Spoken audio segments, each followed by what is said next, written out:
You want to know why I'm not having an aneurysm over people losing their food stamps on November 1st? Here's why. Some grocery shop. I think we all know where this is going. That woman, by the way, works for or runs a company that she says is about countering liberal bias in the media.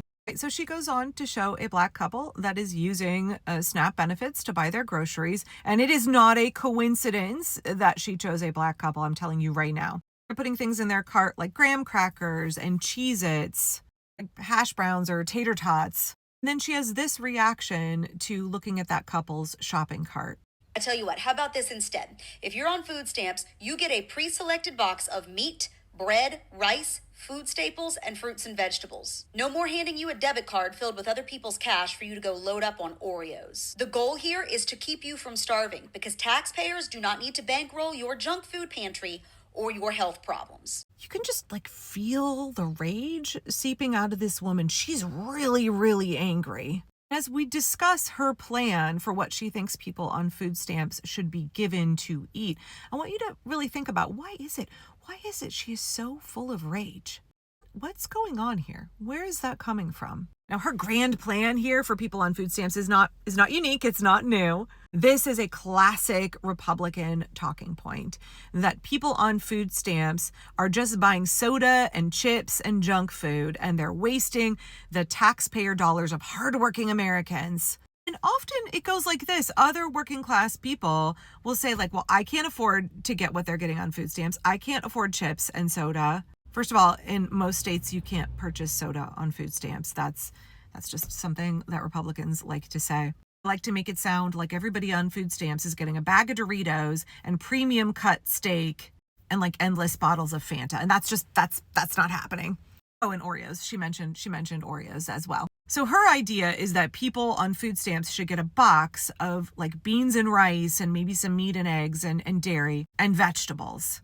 Because MAGA very much believes that if you're sick, if you have health problems, that's your own fault because you didn't eat clean enough. And I have whole videos on how Crunchy Moms and the MAGA movement absolutely not just a pipeline to the alt-right, but they are inherently white supremacist. They are inherently fascist. They are inherently about high control and coercion. Fascist regimes, they really want to control what you eat, really want to shame you for taking pleasure in eating. They want to make you fixated on the kinds of foods that you are allowed to consume, and they want to blame you for systemic factors entirely outside of your control, like maybe genetics, maybe environmental factors like mega corporations being allowed to pollute that impact your health negatively. They want to make your health and your illness a personal failing while they take away vaccinations that would have prevented you from getting sick, while RFK Jr. is canceling cancer screenings. They want to make it sound like if you just eat clean enough, then you won't get sick. And if you eat things like Oreos and Doritos, then you're going to be unhealthy, right? She had this presumption that couple in that video were unhealthy. Any concept of clean eating, right eating, that will manifest perfect health and a fit physique, that's fascist rhetoric. It's also orthorexic rhetoric.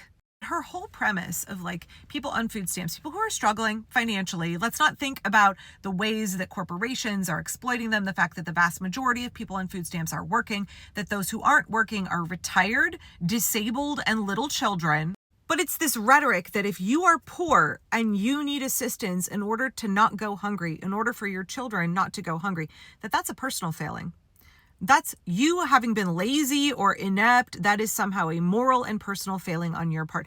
This has been a Republican talking point, and I would argue a conservative Christian talking point in this country for a really long time. Blaming people for their poverty instead of understanding that poverty is not a personal choice. It's not because somebody did something wrong. It is overwhelmingly a systemic problem. And I know I've said before that MAGA Christianity is now a cult of grievance, anger, and retribution. But this is absolutely an example of that. If you're poor, that's your own fault and you need to be made to suffer. You should be deprived of any good thing, any comfort, any pleasurable experience. You need to be punished for your moral failing that has resulted in you living in poverty and needing to take SNAP. That's what this woman is saying. So not only does MAGA want to make you control what you eat, they want you to feel free to judge other people and control what kinds of foods other people eat. And then add to that this layer of kind of evangelical self-righteousness. the punitive nature of evangelical America, and then this lie that we have been fed since Ronald Reagan, but long before. It really comes back to this bootstraps thinking in our society, that if you are successful, that must be because you've earned it and you deserve to be wealthy and rich. Elon Musk fans say that all of the time, like, oh, he works really hard, he deserves that money, with no awareness of all of the ways that he's exploited other people and the planet, all of the shady dealings, all of the government contracts, all the ways Elon Musk was being investigated and was likely to be charged right before Trump got elected. Why do you think he got into the race and made sure that... Okay, anyway, but this bootstraps belief that if you're successful, you deserve it. If you failed, you didn't pull yourself up by your bootstraps. They don't understand that the whole notion of pull yourself up by your bootstraps is meant to illustrate that it's impossible, that we need each other. Nobody is successful without the support of other people. And likewise, when people struggle in poverty, there are external societal factors, there are corporations, there are governmental policies, there is racism at play. Now, I am somebody whose wheelhouse is food justice, local food economies, food distribution systems. I have a permaculture garden. I care very much about culturally appropriate, nutritionally dense meals using seasonal, locally sourced ingredients. Like that is a passion of mine. Go to my Instagram and see what kind of food I cook for my family. We also like Doritos and root beer.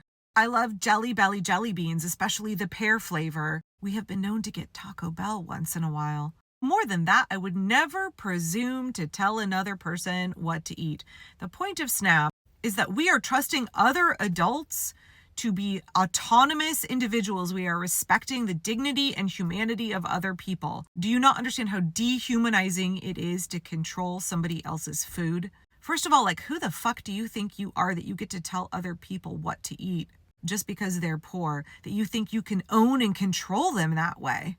It's also this arrogant presumption that you are smarter and more intelligent and deserve to make decisions for other people. That you somehow think people in poverty are stupider than you, are not capable of running their own lives because you think poverty is a personal failing. You think it is decisions that those folks made. Do you know the average family on food stamps is on it for 12 months while they are in the middle of a crisis? They use it to increase their security so they can better their situation. They use it to make sure that their children do not go hungry during a crisis, like when they get laid off, like when they have tremendous medical debt. That's what happened to our family. When they become ill or injured, they become disabled. When they become elderly and they cannot afford to pay their rent and also buy enough food in a country where food prices have skyrocketed 40% since Trump has come into office, while they live on a fixed Social Security income.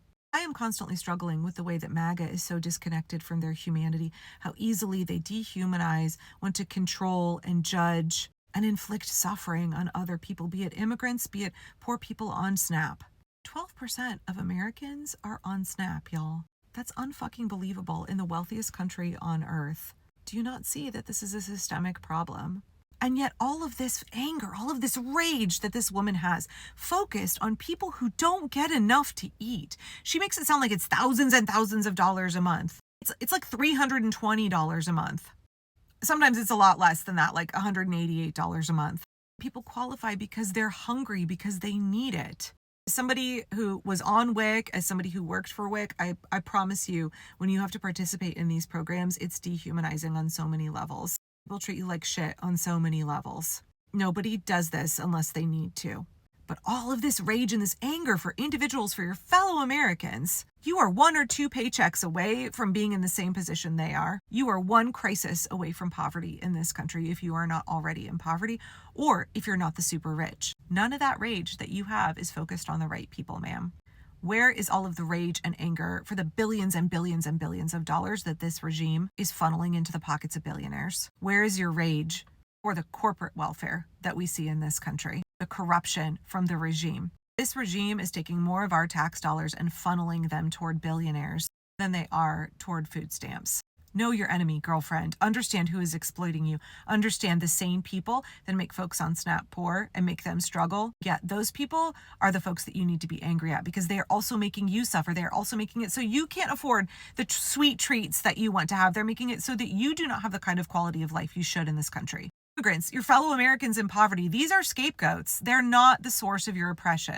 Angry at the people who should be your allies, judging them while you ignore the billionaires who exploit you.